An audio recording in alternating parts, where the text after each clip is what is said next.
Baik, Bapak Ibu Saudara yang saya kasih dalam kasih Tuhan, segenap jemaat GBI Sidomoyo, Shalom, selamat pagi, selamat bertemu kembali, dan selamat beribadah kepada Tuhan kita Yesus Kristus.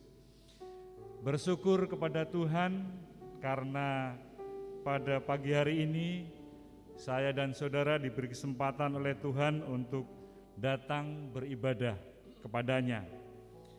Dan secara khusus kita bersyukur kepada Tuhan dan menyambut atas kehadiran Bapak Widoyoko Irawan, Sarjana Hukum. Selamat pagi Bapak, selamat datang, terima kasih. Beliau nanti akan memberkati kita kebenaran firman Tuhan yang sudah disiapkan oleh Tuhan beberapa waktu yang lalu. Pagi ini kita akan menikmati berkat firman Tuhan melalui Bapak Widoyoko Irawan, Sarjana Hukum. Baik, kita berdiri bersama, kita mengawali ibadah pagi ini dengan mengucap syukur kepada Tuhan bahwasanya saat pagi ini saat yang indah, kita bersama memuji, menyembah Tuhan Yesus Kristus. Saat ini, saat indah.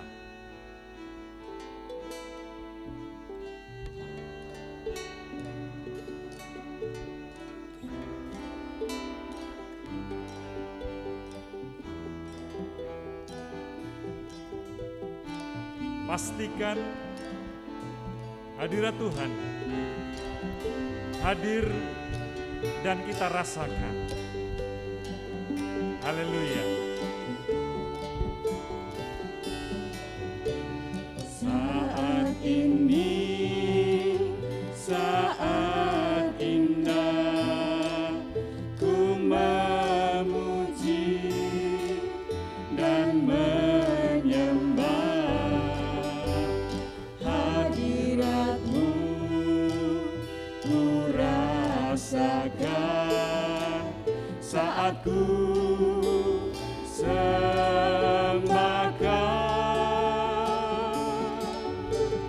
Saat ini, saat Tuhan Kau curahkan urapan-Mu, hadirat-Mu.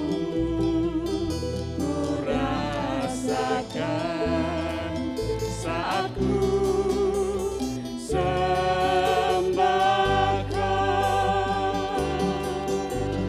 hadirat-Mu, ku rasakan saat ini, saat ini. Urapan-Mu ku saat aku menyembah Kau Tuhan. Dimanapun saya dan saudara beribadah kepada Tuhan, saat inilah saat yang indah. Puji Tuhan dan menyembah hadirat-Mu.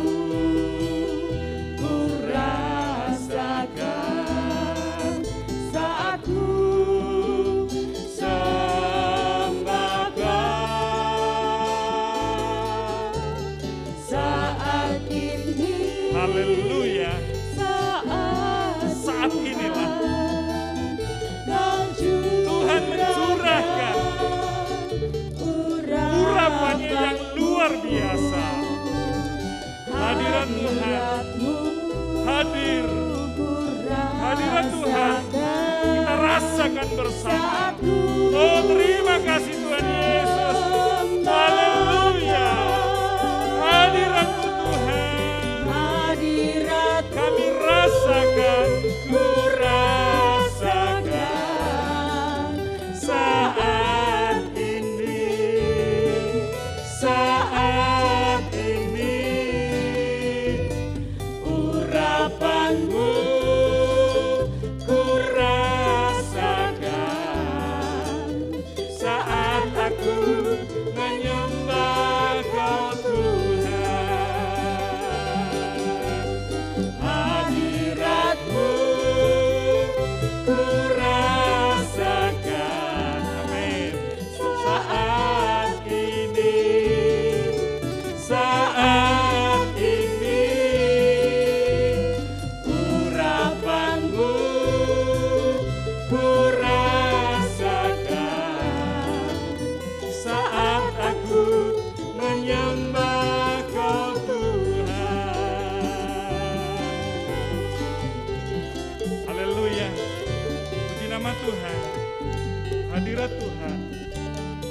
hadir dan kita rasakan. Mari bersama kita satu hati dalam doa. Bapa kami yang di surga, Tuhan kami Yesus Kristus, dengan segala keberadaan kami Tuhan, pada pagi hari ini kami datang kepadamu, memuji dan menyembah Engkau. Terima kasih Tuhan atas kesempatan yang Tuhan berikan kepada kami pada pagi hari ini, di mana kami boleh merasakan jamahan tangan kuasa Tuhan. Kami boleh merasakan berkat-berkat Tuhan pada pagi hari ini. Engkau sudah mempersiapkan, Engkau sudah mengutus hamba-Mu, Bapak Widoyo Irawan, untuk memberkati kami sekalian, jemaat-Mu GBI Sitomoyo. Tuhan, Engkau juga memberkati kami sekalian, anak-anak-Mu yang ambil bagian pelayanan pada pagi hari ini. Kuat kuasa-Mu ya Tuhan, yang nyata atas kehidupan kami. Tuhan Yesus, kami menyerahkan jemaat Tuhan dimanapun kami berada. Kami sudah siap, kami memuji, menyembah Tuhan, dan kami siap menerima berkat-berkat Tuhan. Kami menyerahkan Tuhan ibadah kami pagi hari ini, dari awal, pertengahan, hingga akhirnya kami serahkan ke dalam tangan kuasa-Mu. Terima kasih Tuhan, kami terima berkat-Mu dan mohon ampun atas segala dosa dan kesalahan kami. Di dalam nama-Mu Tuhan Yesus, kami berdoa dan mengucap syukur. Terima kasih Tuhan, amin. Disilakan Bapak Ibu Saudara untuk kembali duduk dan terus kita menikmati berkat Tuhan, memuji, memuliakan nama Tuhan. Bahkan kita menobatkan Raja kita, Yesus Kristus, Allah yang berkuasa atas kehidupan kita. Pujilah Yesus yang mulia. Nyanyian pujian nomor 22.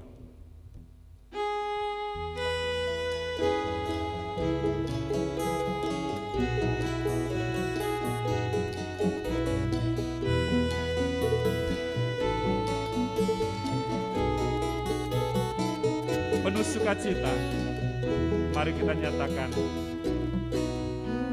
Pujilah Yesus yang mulia, berkuasa namanya. Sujudlah hai Allah surga,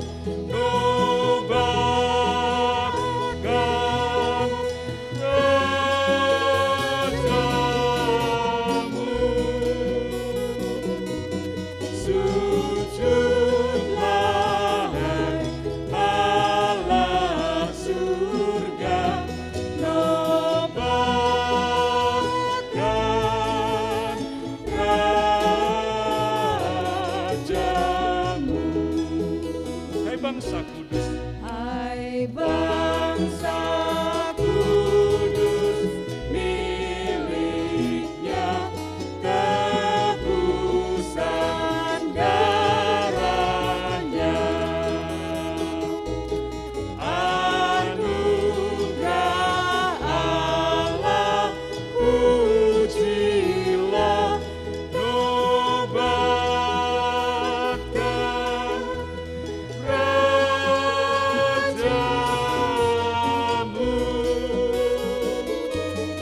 Anugerah Allah, pujilah, nobatkan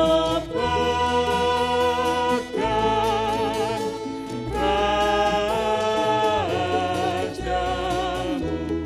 Dengan umatnya yang di surga, dengan umatnya di surga, kita sembah Dia, kita sembah Dia, kita padukan syukur, padukan syukur padanya, nobatkan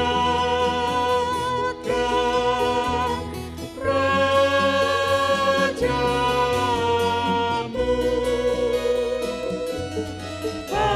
Padukan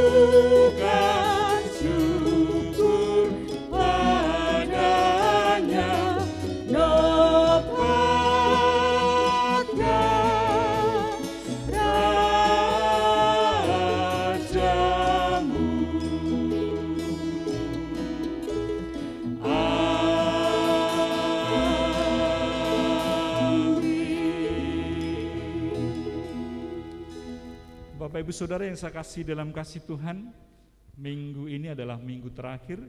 Kita masih diberkati dengan tema Aku adalah prajurit Kristus. Minggu terakhir di bulan September. Dan mari bersama kita berdiri, kita akan menyatakan doa yang diajarkan oleh Tuhan kita Yesus Kristus, doa Bapa kami. Bapa kami yang di surga, dikuduskanlah namamu, datanglah kerajaanmu, jadilah kehendak-Mu di bumi seperti di surga. Berikanlah kami pada hari ini makanan kami yang secukupnya, dan ampunilah kami akan kesalahan kami, seperti kami juga mengampuni orang yang bersalah kepada kami.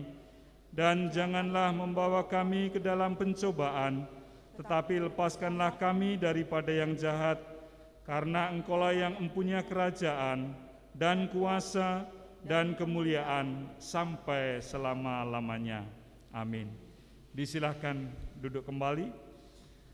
Mari bersama kita siapkan hati kita masing-masing untuk menerima berkat firman Tuhan. Pujian Hati Hamba akan menyiapkan hati kita bersama untuk menerima kebenaran firman Tuhan.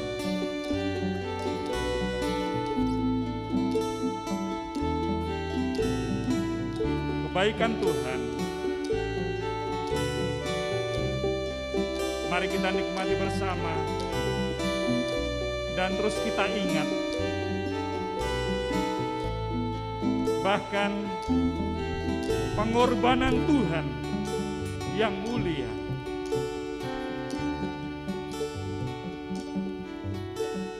Ku tak dapat lupakan kebaikan yang ku terima, pengorbananmu yang mulia, jadikan ku berharga.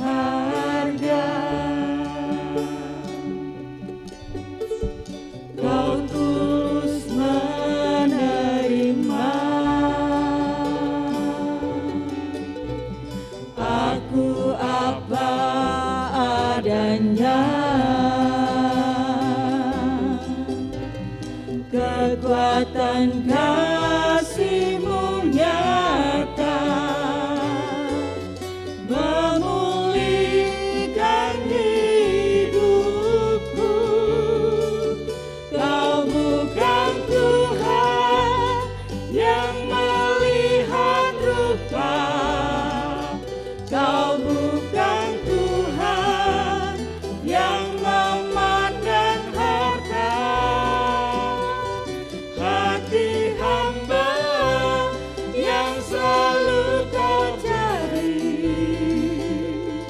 biar Kau temukan di dalamku.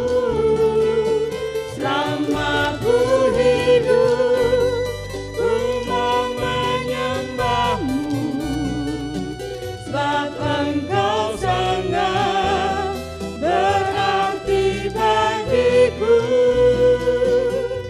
Yang terbaik yang ada padaku, ku persembahkan kepadamu, Yesusku. Kita tidak pernah melupakan Ku tak dapat kebaikannya Tuhan. lupakan Amin. kebaikan yang ku terima, Haleluya. Puji Tuhan. pengorbananmu yang mulia, jadikan ku berharga. Terima kasih Tuhan Yesus. Kau tulus menerima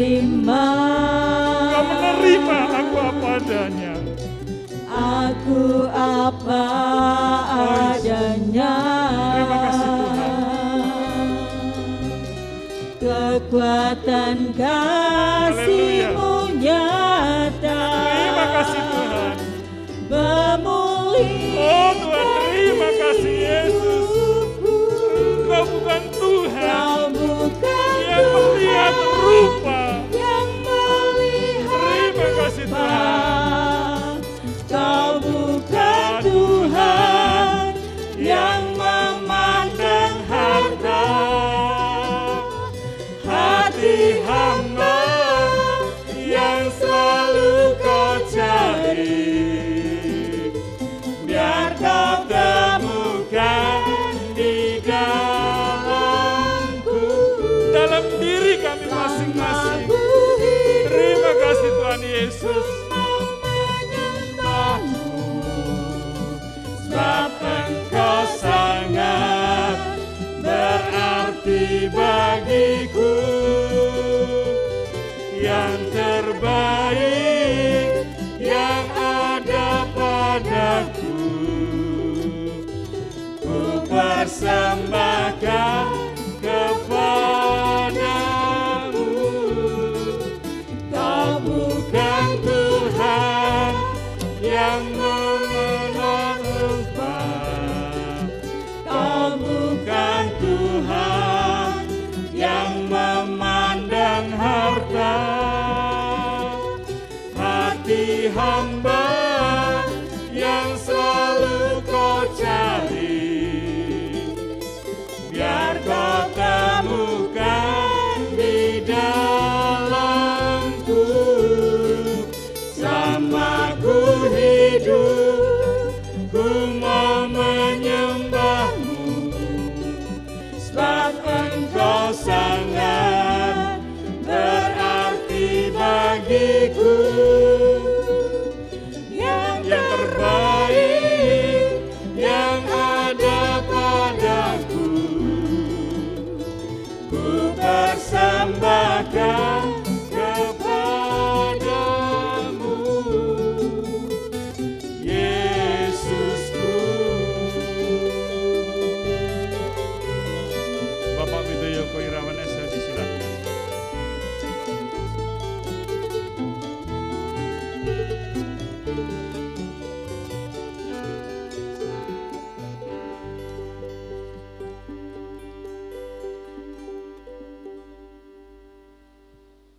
Bapa yang di surga, yang kami kenal, kami sembah dalam Tuhan Yesus Kristus, Tuhan Juru Selamat kami yang hidup. Mengucap syukur penyaliban dan kebangkitan-Mu menyelamatkan kami dari hukuman dosa. Mengucap syukur pagi ini kami boleh datang bersama-sama dengan jemaat-Mu di Gereja Baptis Indonesia Sidomoyo, dan bahkan kepada mereka yang mendengar melalui acara ini. Kami serahkan kami semua Tuhan secara pribadi untuk bisa memahami, mengerti firman-Mu yang kami adalah prajurit Kristus, dan kiranya kuasa Roh-Mu menolong kami untuk melakukan segala perintah-Mu. Kami serahkan ibadah ini dari awal hingga akhirnya, kuasa kehendak-Mu yang jadi. Dalam nama Yesus Kristus Tuhan Juru Selamat, kami berdoa dengan penuh syukur. Amin. Selamat pagi Bapak Ibu Saudara yang terkasih dalam Tuhan Yesus. Terima kasih mendapat kepercayaan untuk menyampaikan firman Tuhan hari ini. Namun karena sudah lama tidak ke sini, saya lupa kalau minggu terakhir itu mestinya pakai batik. Tadi saya sudah mau ambil batik, namun kok berubah menjadi pakai seperti ini. Namun itu bukan masalah ya. Baik Bapak Ibu Saudara, tema kita adalah sebagaimana ada di sana ya. Aku atau kami adalah prajurit Kristus. Surat 2 Timotius ini adalah surat terakhir yang ditulis oleh Rasul Paulus. Ya. Di dalam ayat tema, kenapa Rasul Paulus memakai istilah prajurit? Ya.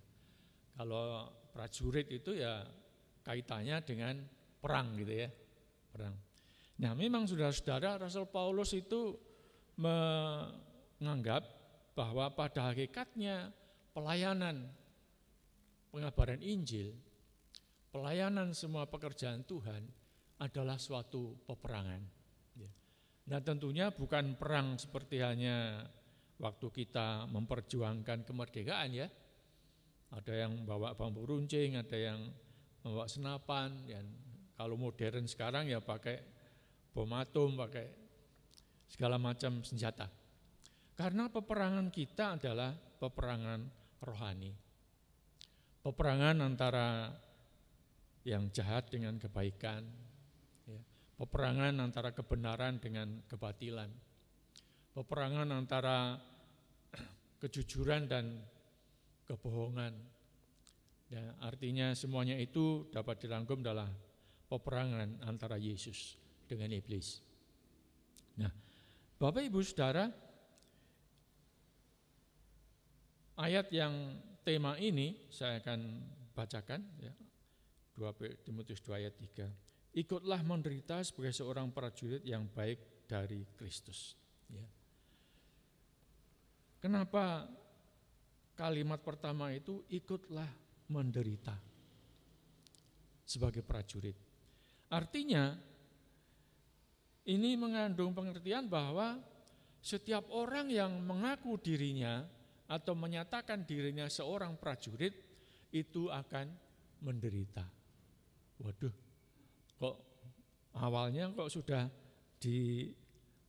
dengan perkataan gitu bahwa kamu akan menderita kalau menjadi prajurit Kristus.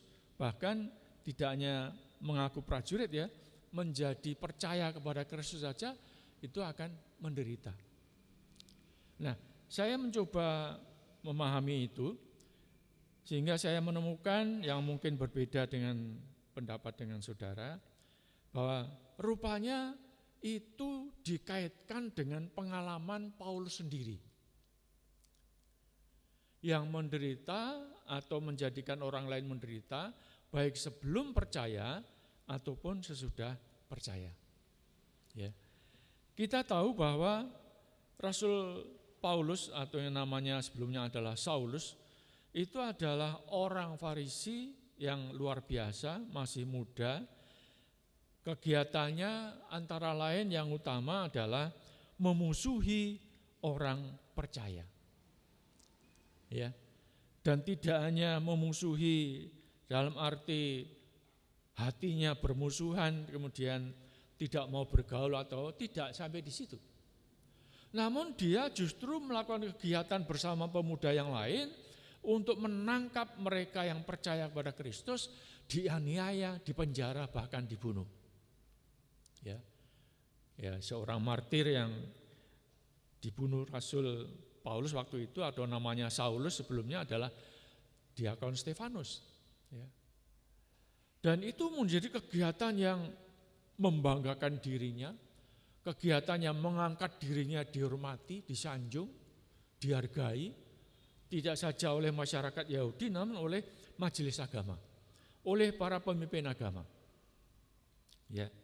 Itu kegiatan dia sebelum percaya, yaitu menganiaya, memenjarakan, membunuh, yang artinya membuat menderita orang-orang yang percaya.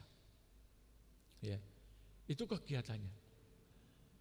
Namun pada waktu dia dengan niat meluaskan kegiatannya keluar dari Yerusalem, yaitu ke kota Damsyik, dalam perjalanannya kita bisa membaca pada Kisah Rasul pasal 9, tiba-tiba ada sinar yang sangat terang, lebih terang dari sinar matahari.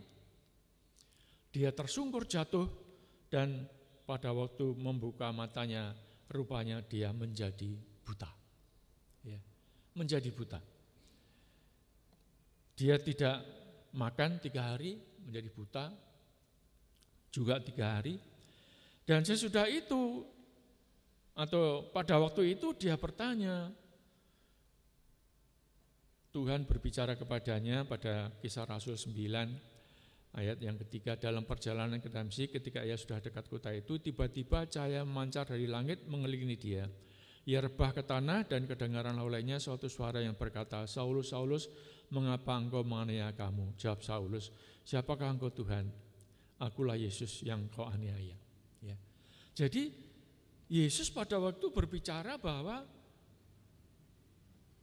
sekalipun secara fisik yang dianiaya itu orang-orang percaya, manusia biasa, namun itu pada hakikatnya adalah menganiaya Yesus. Dan setelah itu Tuhan Yesus berbicara kepada Ananias supaya Ananias pergi ke Damsyik ya, untuk menemui Saulus dan mengurapinya. Apa kata Ananias? Ya? Ananias mengatakan, Tuhan, saya dengar orang itu berbuat jahat, menganiaya anak-anak Tuhan, orang percaya. Namun apa jawab Tuhan? Jadi Ananias heran, ya, kenapa itu diperintah oleh Tuhan.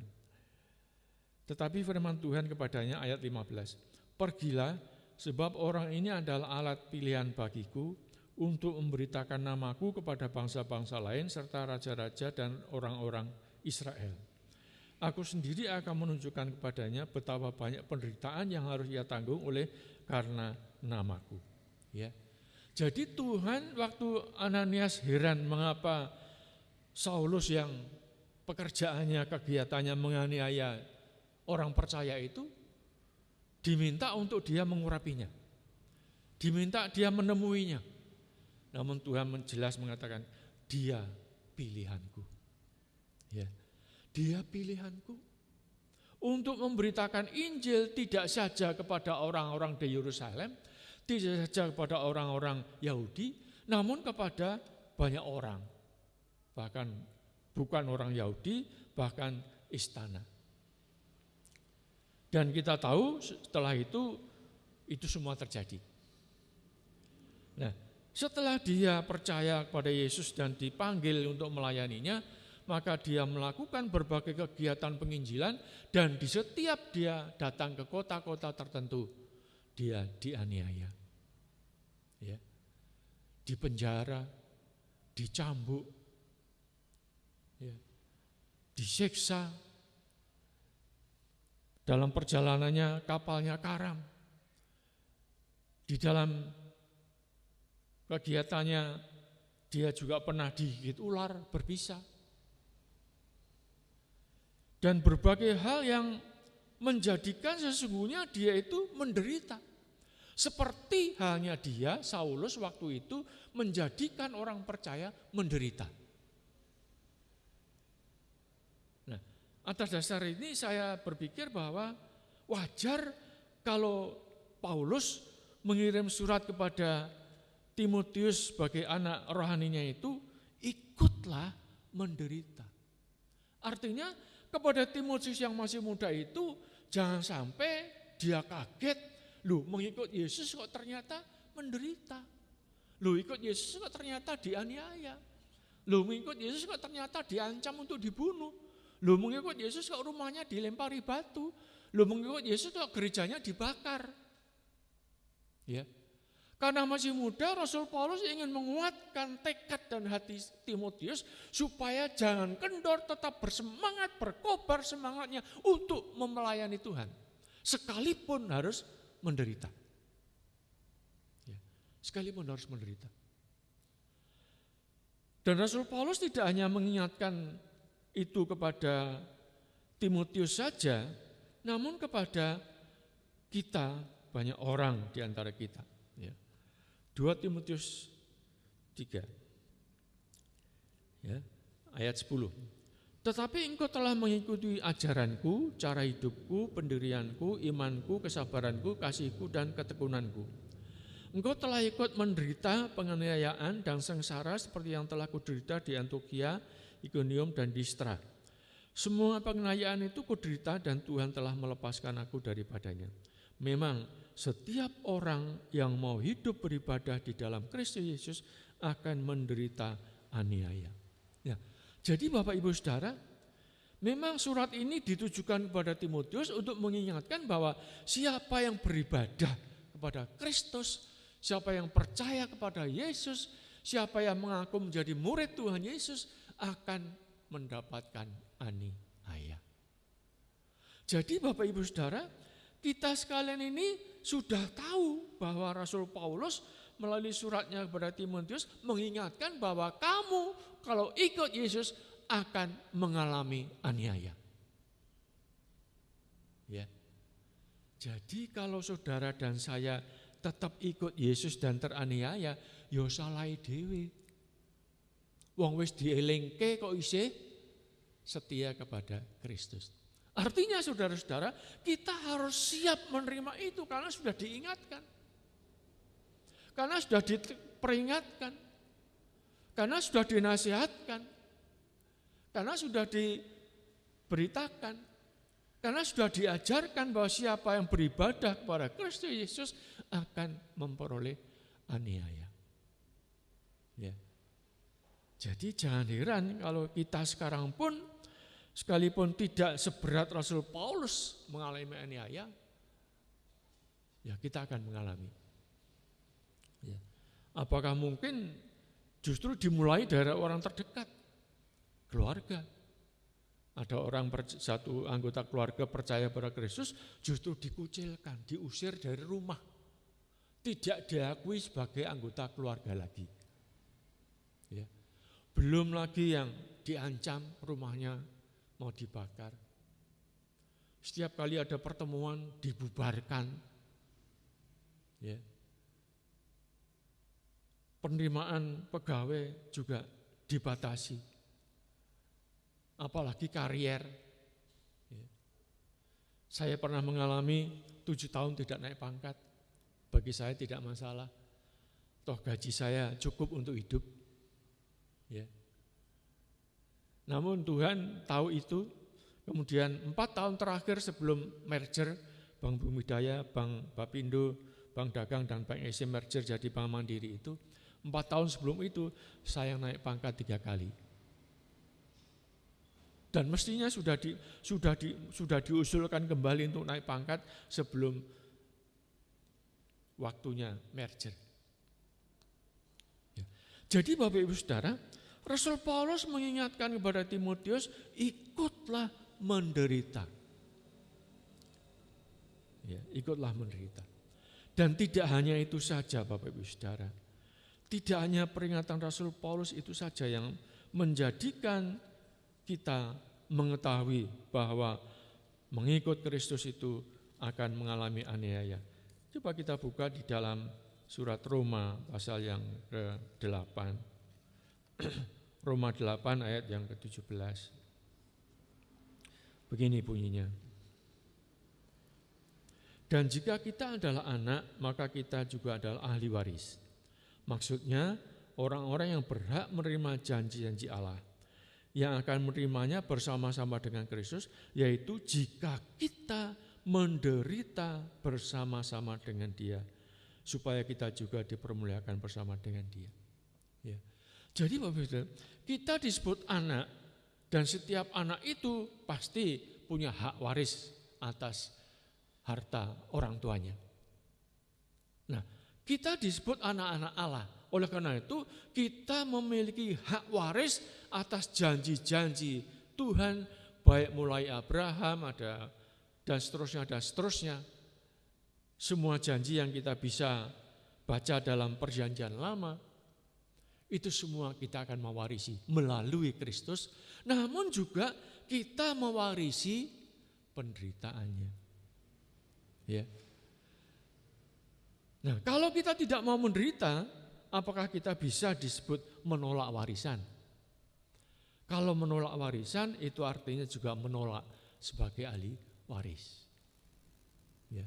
Jadi bagi Ibu Saudara, janganlah kita hanya menerima sukacita, berkat, karunia, anugerah, pahala dari Tuhan saja.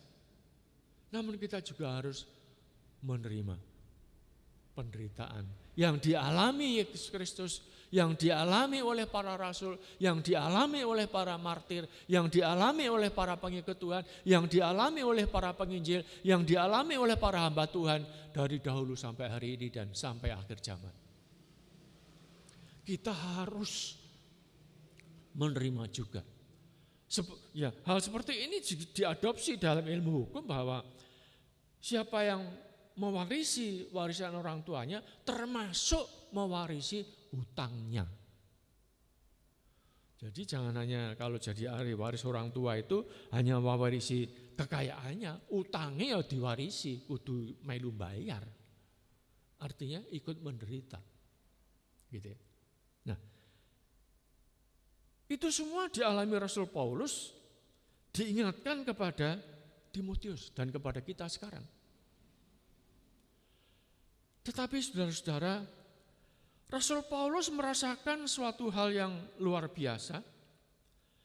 Kalau kita lihat dari 2 Korintus 12. Ya. Ini sebentar saya masih. Ya, 212 ayat yang ke-10. Karena itu aku senang dan rela di dalam kelemahan, di dalam siksaan, di dalam kesukaran, di dalam penganiayaan dan kesesakan oleh karena Kristus. Sebab jika aku lemah, maka aku kuat. Ya. Jadi waktu itu Paulus berdoa untuk sakit penyakitnya supaya diangkat oleh Tuhan. Namun apa kata Tuhan pada ayat 9? Tetapi jawab Tuhan kepadaku, cukuplah kasih karuniaku bagimu. Sebab justru dalam kelemahanlah kuasaku menjadi sempurna. Sebab itu terlebih suka aku bermegah pada kelemahanku, supaya kuasa Kristus turun menaungi aku. Ya. Jadi Rasul Paulus sekalipun sudah berdoa untuk sakit penyakitnya diangkat Tuhan, namun Tuhan mengatakan cukuplah kasih karunia anugerah yang daripadaku. Sebab pada waktu kamu lemah, aku menguatkan kamu. Oleh karena itu Rasul Paulus menulis pada ayat 10 tadi, aku senang bisa menderita, aku senang ada kelemahan, aku senang ada kekurangan, justru itu Tuhan akan menambahkan, menguatkan. Nah, saya terinspirasi dengan ayat ini. Kelemahan saya sebagai pengkhotbah adalah saya tidak pernah belajar di teologi di kampus. Ya. Bukankah itu dapat dikatakan kelemahan? Ya. Dibandingkan dengan mereka yang belajar di kampus bahkan sampai menjadi doktor. Ya.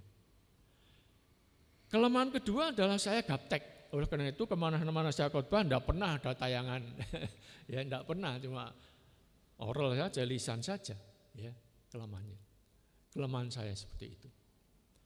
Namun justru saya merasa itu kekuatan saya karena apa? Tanpa bergantung kepada Roh Kudus, saya tidak akan sanggup melakukannya. Tanpa kuasa Roh yang saya minta terus-menerus dalam hidup saya, dalam pelayanan saya, tidak mungkin umat di banyak tempat dari Medan sampai Pulau Seram mengundang saya berkhotbah. Ya.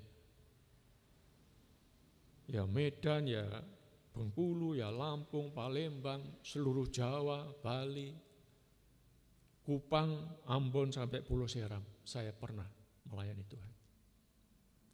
Jadi saya yakin bahwa sekalipun saya dibanding dengan mereka yang kuliah sarjana teologi, ya, saya tidak keder, saya tidak ciut, saya tidak kecil hati. Kenapa? Kelemahanku itu menjadi kekuatan saya karena saya bergantung pada Tuhan. Dan Tuhan berjanji, cukuplah kelemahanmu yang bukan sarjana teologi. Kasih karuniaku Roh Kudus menolong kamu, menguatkan kamu, melengkapi kamu. Jadi Bapak Ibu Saudara, Rasul Paulus memberi penghiburan bahwa di dalam berbagai penderitaan itu, Rasul Paulus mengaku bahwa memperoleh kekuatan yang luar biasa dari Tuhan. Dan ayat yang lebih terkenal tentunya dari Filipi, ya, aku sanggup menanggung segala perkara. Karena Dia Tuhan yang memberi kekuatan kepadaku. Rasul Paulus sanggup menanggung segala penderitaan itu, semata-mata bukan karena fisiknya kuat, fisiknya hebat.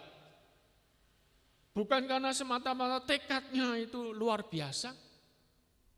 pantang menyerah, namun juga Rasul Paulus mengakui semua itu karena Tuhan. Jadi di samping Rasul Paulus mengingatkan kepada Timotius dan kepada kita sekarang, siapa yang mengikut Yesus, siapa yang melayani Yesus, siapa yang mengabarkan Injil Yesus mengalami aniaya. Namun Yesus memberi kekuatan sehingga sanggup kita mengatasinya. Ya. Artinya mengatasi dalam arti kita tidak menjadi hancur, kita tidak menjadi jatuh, kita apalagi meninggalkan Tuhan. Sekalipun akhir aniaya itu adalah kematian. Seperti Rasul Paulus akhirnya mati disalib. Rasul Petrus matinya disalib dengan kepala di bawah. Yakobus matinya dipenggal kepalanya. Dan sebagainya, dan sebagainya. Ya. Rasul Paulus memberi penghiburan kepada kita. Oleh karena itu, saudara-saudara, di balik penderitaan ada kekuatan Tuhan yang menjadikan kita tahan uji, tidak mundur dari kepercayaan kita, tidak mengingkari iman kita. Ya. Dan apalagi kalau kita membaca kembali kepada Roma 8, namun ayat yang ke-18, apa yang tertulis di situ? Setelah ayat 17 dikatakan ikut menderita, ayat 18, sebab aku yakin bahwa penderitaan zaman sekarang ini tidak dapat dibandingkan dengan kemuliaan yang akan dinyatakan kepada kita. Ada janji kemuliaan di dalam Tuhan. Ya, ada kemuliaan dalam Tuhan. Ada kemuliaan yang tidak bisa dibandingkan, artinya lebih baik, lebih hebat dibanding dengan penderitaan yang kita alami. Nah, sekalipun tidak persis sama seperti itu, ini menjadi kesaksian saya, saudara-saudara. Selama pandemi ini, banyak di antara kita yang merasa kekurangan. Ya, artinya pendapatannya berkurang, berkatnya berkurang, dan sebagainya. Namun justru di atas pandemi ini, berkat saya luar biasa. Ada seorang yang anggota gereja yang pernah saya layani, setiap bulan itu mengantar sembako dalam box besar. Dan juga uang yang hampir sama dengan sejumlah sebesar pensiun saya. Luar biasa. Ya. Karena waktu pelayanan itu, ya penderitaan itu ada saja. Ya. Jadi waktu saya tinggal di Depok sekarang, dulu namanya Cimanggis, Kabupaten Bogor, saya melayani sampai pelosok-pelosok kampung di sekitar sana, di Cibinong, di Cisalak, dan sebagainya. Kalau hujannya gerimis, selain Alkitab, payung atau mantel, saya bawa obeng yang panjang. Wah, kalau yang tidak tahu, kenapa bawa obeng? Apakah itu alat pertahanan kalau dibegal atau apa? Tidak. Karena jalan itu berlumpur. Ya. Naik sepeda motor malah sepeda motornya nggak bisa jalan. Jadi kalau saya jalan mungkin 3 menit, 5 menit, saya harus berhenti nyongkel lumpur dengan obeng panjang itu. Ya. Itu baik di Cibinong ataupun di Cisalak atau di Sukatani, di daerah situ, ya begitu itu. Ya memang tidak sehebat Rasul Paulus penderitaannya, namun bagi saya seorang manajer bank, jalan di situ ya bagi saya mungkin itu penderitaan ya, bagi banyak orang penderitaan, bagi saya sih tidak ya. Tidak. Ada penderitaan yang saya alami. Belum lagi saya ya dijauhi keluarga, kemudian sebagaimana saya katakan tadi, tidak pangkat sekian lamanya, dan banyak hal lain. Namun kemuliaan Tuhan itu saya terima justru pada saat anak tunggal saya, Yohanes, meninggal karena kecelakaan. Kenapa kemuliaan Tuhan nyata dalam hidup saya? Saya diberi kesanggupan untuk berkhotbah sendiri. Ya, anak tunggal belum nikah. Saya diberi kemuliaan Tuhan untuk bisa berkhotbah sendiri. Tadinya saya mau berkhotbah baik di rumah maupun di makam. Namun saya diingatkan oleh kedua anak asuh saya, dua-duanya pendeta Morris di Grogol dan pendeta Made di Muara Karang, Jakarta. Pak, jangan. Kita harus menghormati gembala. Sehingga akhirnya waktu di makam Pak Yakub yang berkhotbah. Ya. Di samping itu pada waktu masih di rumah sakit Panti Rini, pendeta Yon yang waktu itu hadir juga, setelah jenazah ditutup peti, ya, mau berangkat, saya minta beliau berdoa. Intinya supaya perjalanan ke rumah duka selamat. Setelah itu saya bilang, Pak Yon mohon maaf, bukan rumah duka, namun rumah sukacita. Ya. Demikian juga dengan penghiburan, biasa disebut ibadah penghiburan, saya bilang kepada Pak Yakub, bukan ibadah penghiburan, ibadah syukur. Ya. Sekalipun yang berkhotbah bukan Pak Yakub, namun anak saya sendiri. Itu bagi saya kemuliaan yang luar biasa.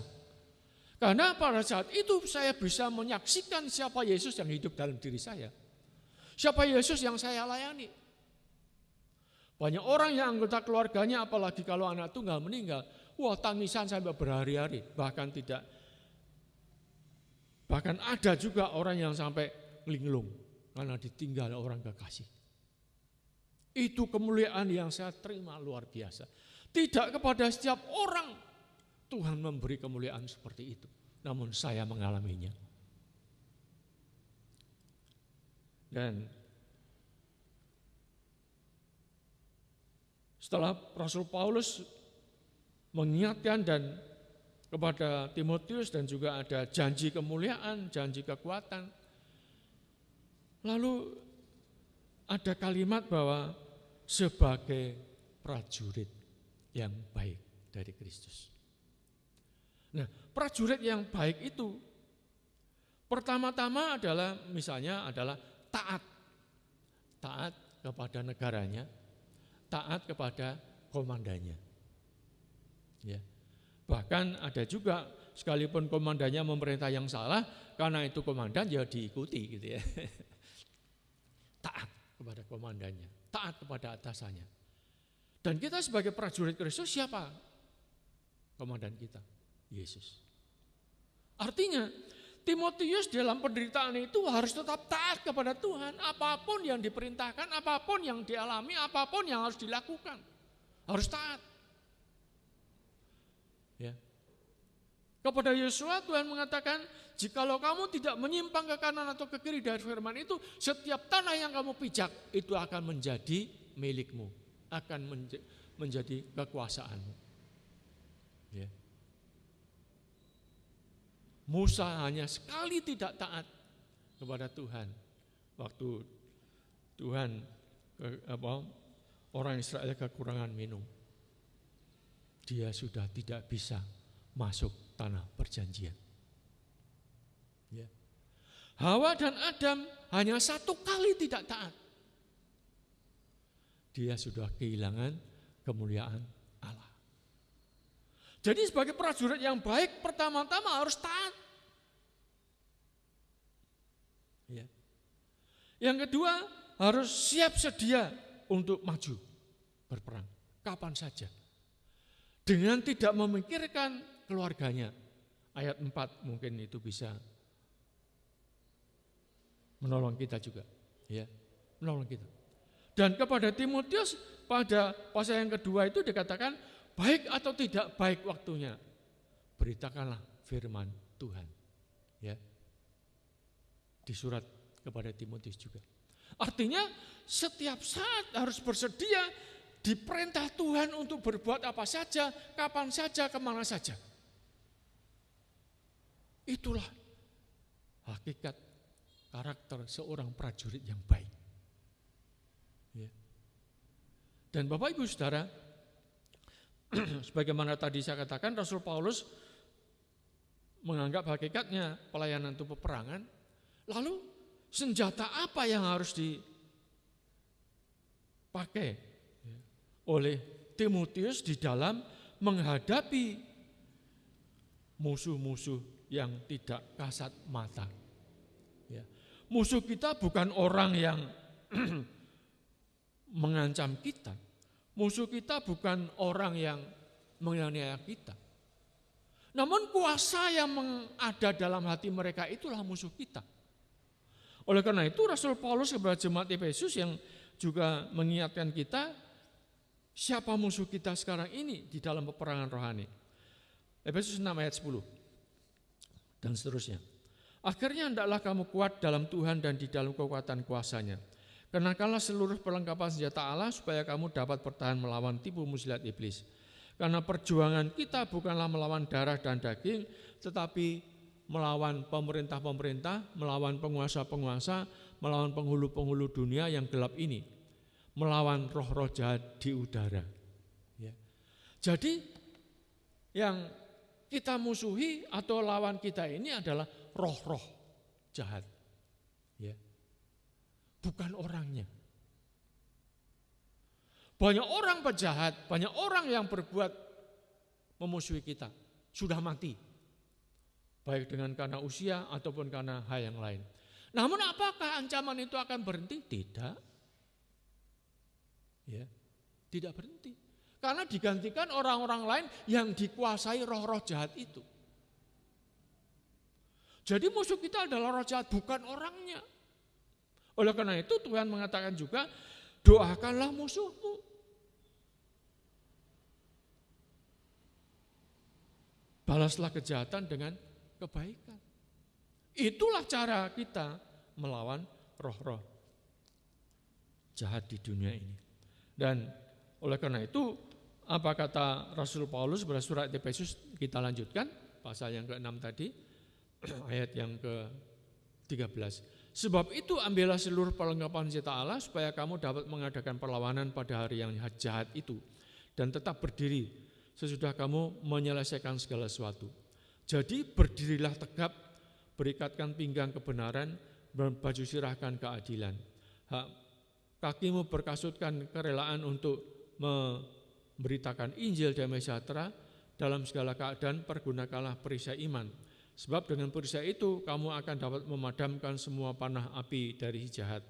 Dan terimalah ketopong keselamatan dan pedang roh, yaitu iman firman Allah dalam segala doa dan permohonan.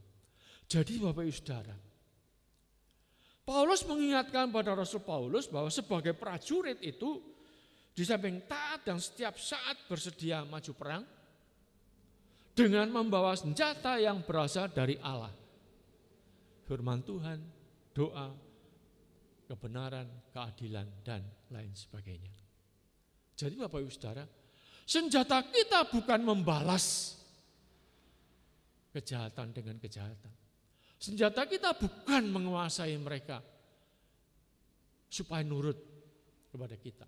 Namun senjata kita adalah kasih Tuhan.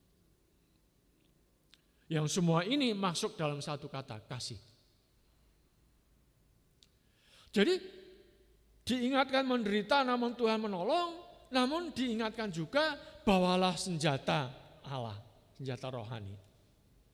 Di dalam menghadapi berbagai penderitaan, berbagai aniaya.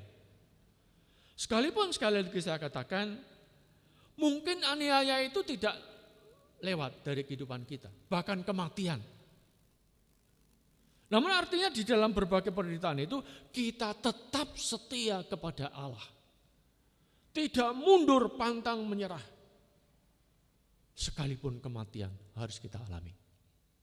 Sebagaimana Rasul Paulus sudah memberikan teladan. Dan lebih dari itu sebagaimana Yesus memberikan teladan.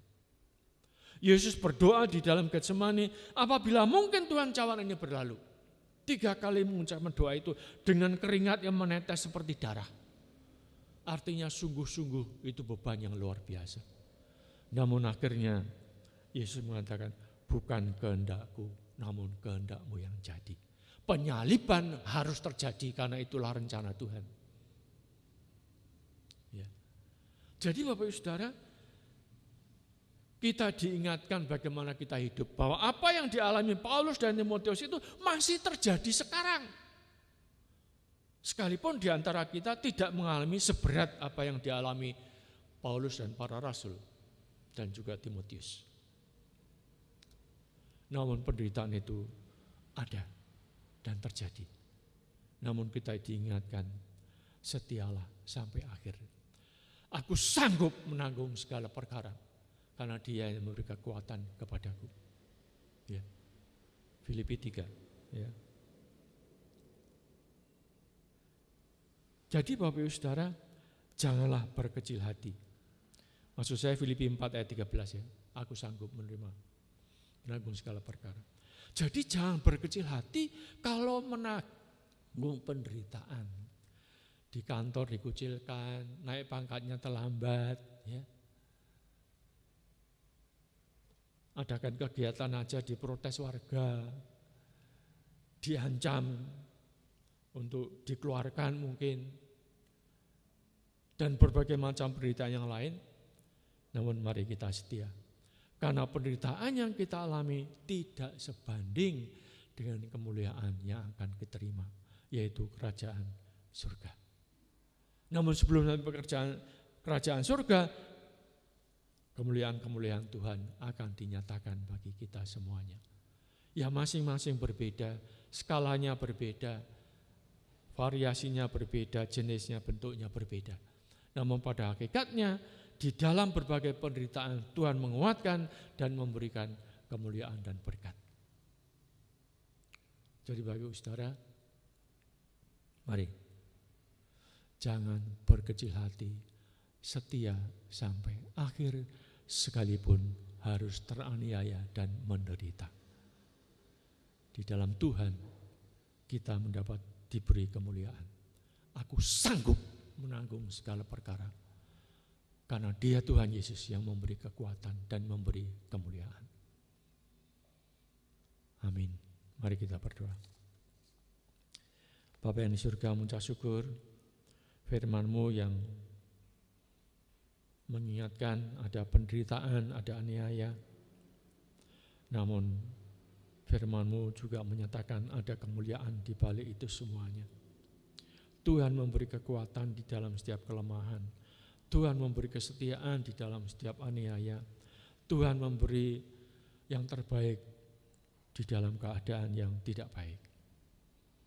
Bapa, mengucap syukur firman-Mu yang mengingatkan kami untuk menjadi prajurit yang baik, yang setia sampai akhir, sekalipun menerima aniaya.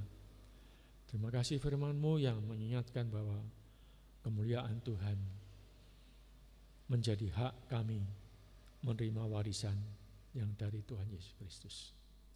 Terima kasih Tuhan, mohon kekuatan, mohon pimpinan, mohon penyertaan Tuhan, supaya kami sanggup menanggung segala derita dan aniaya. Dari manapun datangnya, apapun jenis bentuknya. Kekuatan-Mu, kuasa Roh-Mu menolong kami. Di dalam nama-Mu Yesus Tuhan, kami berdoa dengan penuh syukur atas firman-Mu ini. Amin. Terima kasih para saudara, Tuhan memberkati.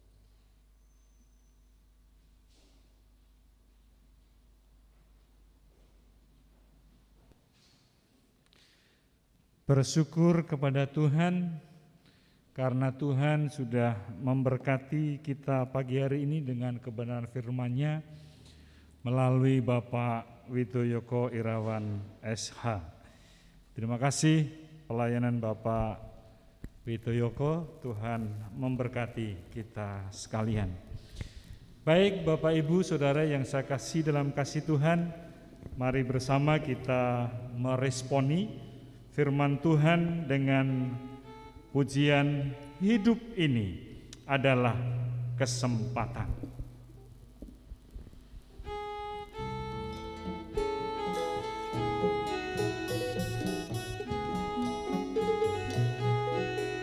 Tuhan, pakailah hidup ini selagi kami kuat.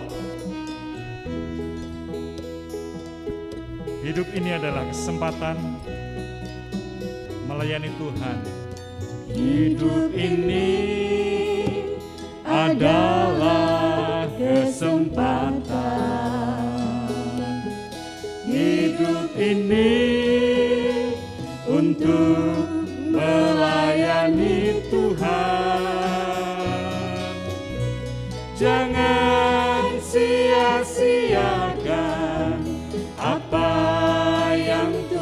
Tuhan beri, hidup ini harus jadi berkat. Hidup ini adalah kesempatan. Hidup ini Amin. adalah kesempatan. Hidup ini untuk melayani Tuhan. Jangan sia-siakan apa yang Tuhan beri. Hidup ini harus jadi berkat. Oh Tuhan, pakailah hidupku selagi aku masih kuat. Bila saatnya nanti ku tak berdaya lagi, hidup ini sudah jadi berkat. Sekali lagi mari kita bersama nyatakan, Hidup hidup ini adalah kesempatan. Haleluya. adalah kesempatan. Mari bersama kita melayani Tuhan. Hidup ini untuk melayani Tuhan. Jangan sia-siakan apa yang Tuhan beri. Hidup ini harus jadi berkat. Oh Tuhan, Oh Tuhan, pakailah pakailah kami sekalian hidupku selagi aku masih kuat. Bila saatnya nanti ku tak berdaya lagi, hidup ini sudah jadi berkat. Oh Tuhan, pakailah hidup ini. Oh Tuhan, Terima kasih Tuhan Yesus. pakailah hidupku selagi aku masih kuat. Bila saatnya nanti ku tak berdaya lagi, hidup ini sudah jadi berkat. Orkes Keroncong Gema Kalvari GBI Sidomoyo, terima kasih. Berkenan Bapak Widoyo Irawan untuk menyampaikan doa berkat dan doa penutup.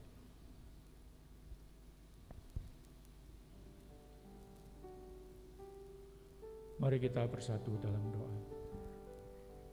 Bapa yang di surga, mengucap syukur firman-Mu yang kami pelajari, yang memberi kekuatan, penghiburan kepada kami pada waktu kami menganiaya, karena Tuhan memberikan kemuliaan di kemudian hari. Kami mempercayakan hidup ini, pelayanan kami kepadamu saja Tuhan, karena tanpa kuasa Roh-Mu kami tidak akan sanggup melakukannya. Saat ini kami meninggalkan tempat ini untuk pulang ke rumah kami masing-masing dengan berbagai kegiatan. Kiranya damai sejahtera Allah Bapa yang melebihi segala akal, kuasa dari Yesus Kristus dan persekutuannya, penghiburannya dari Roh Kudus, kiranya memberkati kami semuanya hari ini sampai Maranatha, Yesus menyebut pada hari kedatangan yang kedua kali. Di dalam nama Yesus kami berdoa. Amin.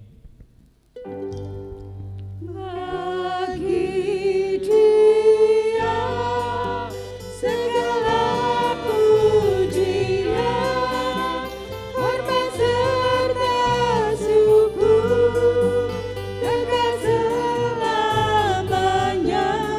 Bagi Dia segala pujian,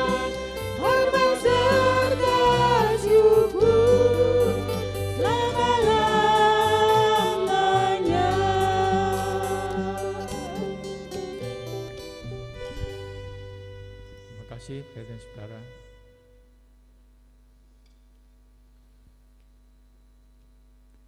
Amin.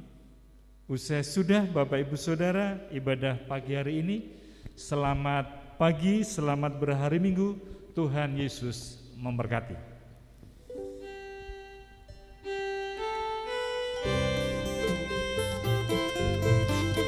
Orkes Keroncong Gema Kalvari mengiring Bapak Ibu Saudara sekalian menjalankan kegiatan hari ini. Sajeke aku derek Gusti, uripku tansah